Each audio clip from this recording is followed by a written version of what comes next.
Good morning, folks. This is Serge aka Mr. Smith, here to talk to you about Sweet Georgia Brown yet again in the series of masterclass videos on how to improvise on Sweet Georgia Brown. Now, we have covered the rhythmic variation, we have covered how to modify the melody, but now it is time to address the elephant in the room, which is the harmony. What is the chord progression upon which Sweet Georgia Brown is built? And how do we go about improvising on it? Well, I'm going to take it absolutely step by step for the very beginner. Hopefully this will be very helpful. So we have chords upon which the melody is built.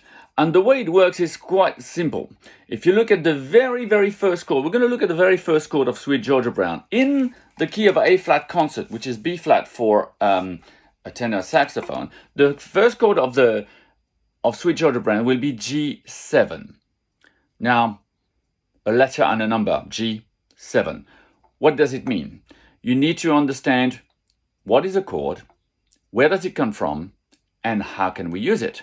So this chord of G7, first of all, what is a chord? A chord is an ensemble of notes that are played together on a guitar or a piano simultaneously, and they work. They harmoniously work. They provide a background upon which a melody is built.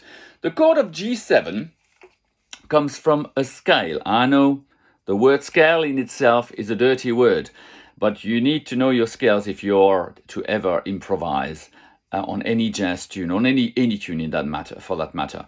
So every scale has a number of notes. Let's look at the C major scale: C, D, E, F, G, A, B, and back to C. Well, on every single one of these notes, you can build a chord. It's called the scale tone harmony. Let's have a look what it looks like on paper.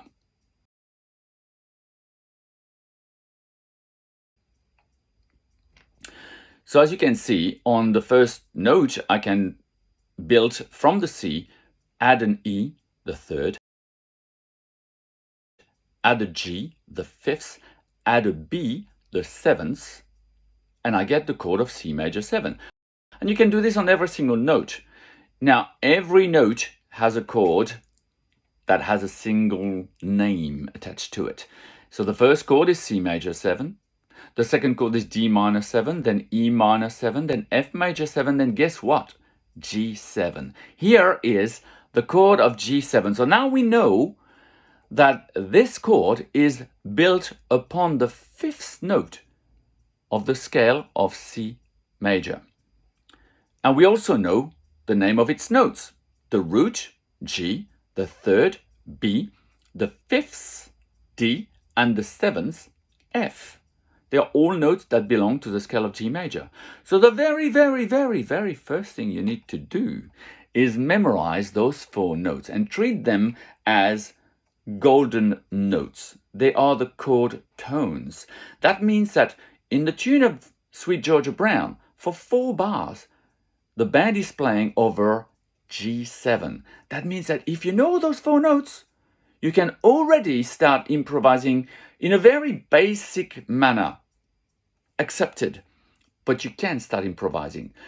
So what would you do? Well, the first thing you do is play those notes incessantly over an accompaniment of G7. So let's listen to how that would sound, and I'm going to transcribe what I play thereafter and put it up for you so you can have a look at it. And that'll be your very first step into improvising on the first chord of Sweet Georgia Brown, which is covering 4 bars.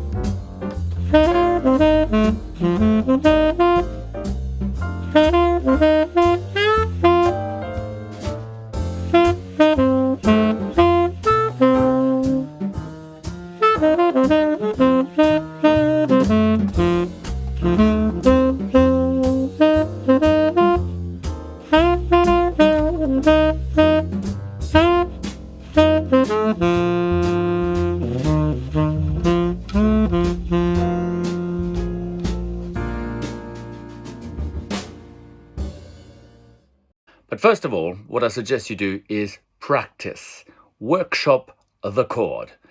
First step, let's play them ascending in semi-breve maybe, then in minims, then maybe in crotchets. Let's practice that.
So now, of course, it is your turn to practice those three exercises. First, in semi-breve.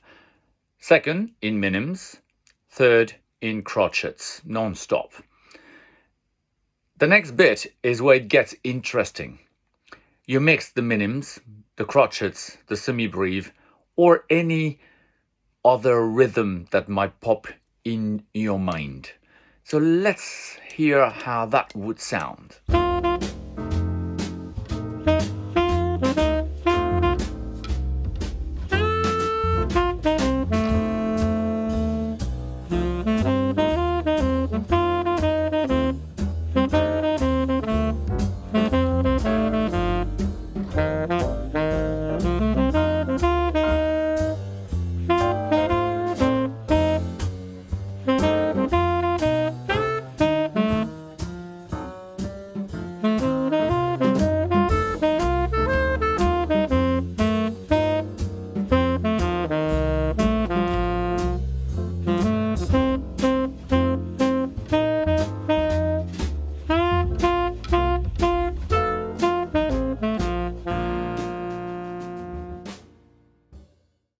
I hope you have enjoyed this little session.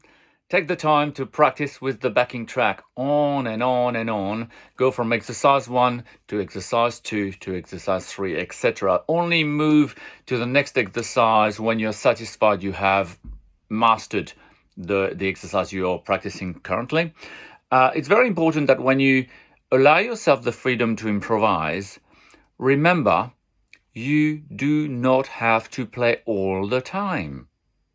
Allow yourself some breaks in between your phrases, some small breaks, some long breaks, and it will make your music more natural. Thank you. This has been a great fun lesson. If you enjoyed it, please subscribe to the channel, give me the thumbs up, and if you want to listen to my music, jump on my Bandcamp page. There you will have access to my 2 albums, perhaps purchase a track of your liking. Every help is welcome here.